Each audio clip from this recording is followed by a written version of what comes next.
समस्त प्रभु प्रेमी भक्तों को जय सिया राम। एक बार गोस्वामी तुलसीदास जी महाराज से उनके भक्तों ने आग्रह किया, निवेदन किया कि हे प्रभु, आप कुछ ऐसी चीज़ों का नाम बताएं, ऐसी वस्तुओं का नाम बताएं जो मंगलकारी हो, जिनके स्मरण करने से, देखने से, सुनने से आनंद की प्राप्ति हो, शांति की प्राप्ति हो।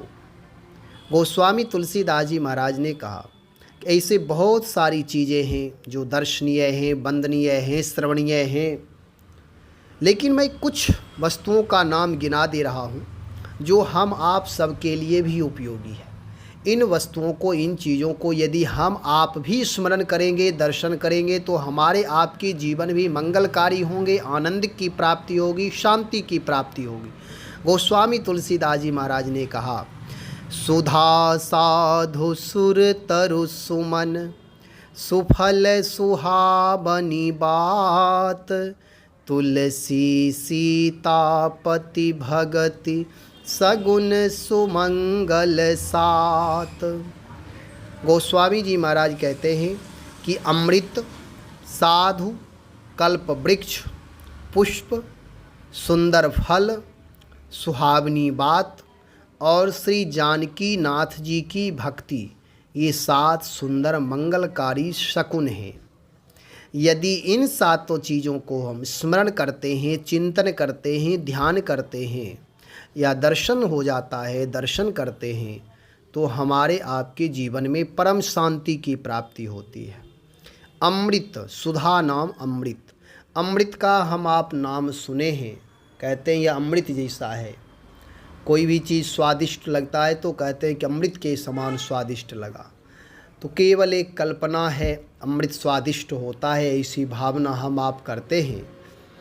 तो अमृत, उसके बाद कह रहे साधु, साधु पुरुष जिनका स्मरण मंगलकारी है। गोस्वामी जी महाराज कहते हैं, साधु से होई न कारज हानि, संत महापुरुषों से कार्य की हानि नहीं होती है, यानी उत्तम कार्य में वृद्धि होती है। तो साधु, साधु कैसे हो? साधु का मतलब होता है जो ज्ञान विज्ञान से युक्त हो, राग द्वेष से रहित हो, छल कपट पाप प्रपंच इन सारे दोषों से रहित हो और सत्य के प्रति, धर्म के प्रति, राष्ट्र के प्रति, व्यष्टि से समष्टि के प्रति सजग हो, सबके प्रति सबहिमान प्रद आपमानी, सबके प्रति सम्मान भाव, आदर भाव रखते हो। ऐसे साधु पुरुष जो नशा से रहित हो, जिसका जीवन शुद्ध विचार हो, दृष्टि निर्मल हो, विचार निर्मल हो, भाव निर्मल हो, ऐसे साधु महापुरुष मंगलकारी होते हैं। नहीं तो बहुत सारे वेशधारी साधु भ्रमण कर रहे पृथ्वी पर, ऐसे भटकते रहते हैं, जिसकी भाषा मलिन हो, व्यवहार मलिन हो, विचार मलिन हो, दृष्टि मलिन हो, ऐसे साधुओं से सावधान रहने की ज़रूरत है। जिसके अंदर राग द्वेष हो, छल कपट हो, पाप प्रपंच हो, आसक्ति हो, मोह हो, ऐसे लोगों से हमेशा सावधान रहें।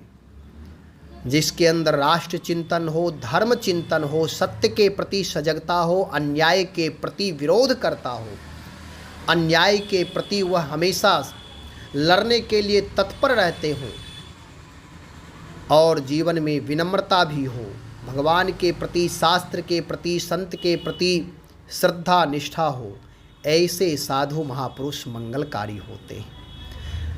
जो सत्य का पालन करते हो लेकिन असत्य का विरोध नहीं करते हो, ऐसे संतों से भी सावधान रहना चाहिए। जो सत्य का पालन, धर्म का पालन भी करते हों और असत्य अधर्म का विरोध भी करते हो, ऐसे संत, तो ऐसे साधुओं का दर्शन मंगलकारी होता है। और कल्प वृक्ष का नाम हम आप सुने हैं। कल्प वृक्ष, सुंदर पुष्प, मांगलिक पुष्प दर्शन यदि होता है तो वे भी मंगलकारी। सुंदर फल भी मंगलकारी होते हैं। और सुहावनी बात, सुहावनी बात का मतलब है मीठी वाणी बोलिए, मन का आपा खोई, औरन को शीतल करे, आपो शीतल हो।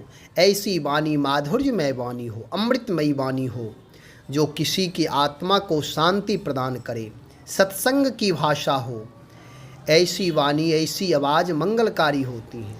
और अब कह रहे मूल बात, श्री जानकी नाथ जी की भक्ति यानी भगवान की भक्ति हमेशा मंगलकारी होते हैं। सारे अमंगलों का शमन करने की क्षमता भगवान की भक्ति में है। इसलिए भगवान की भक्ति, भगवान की सेवा पूजा, नाम निष्ठा, नाम जप, संकीर्तन अवश्य करें। यह सदा मंगल प्रदान करते हैं। इस कलिकाल में गृह कार्य करते हुए, संसार में रहते हुए भगवान की भक्ति अवश्य करें। हृदय से निर्मल रहें, परम पवित्र बन करके रहें और भगवत चिंतन करें, भगवान नाम का जप करें, अधिक से अधिक भगवान नाम का जप करें। और भगवान नाम जप करने से ही वह नाम महाराज ही आपके सारे रास्ते मार्गदर्शन करेंगे, सारे रास्ते मांगलिक रास्ते खोल देंगे। श्री राम जय जय राम।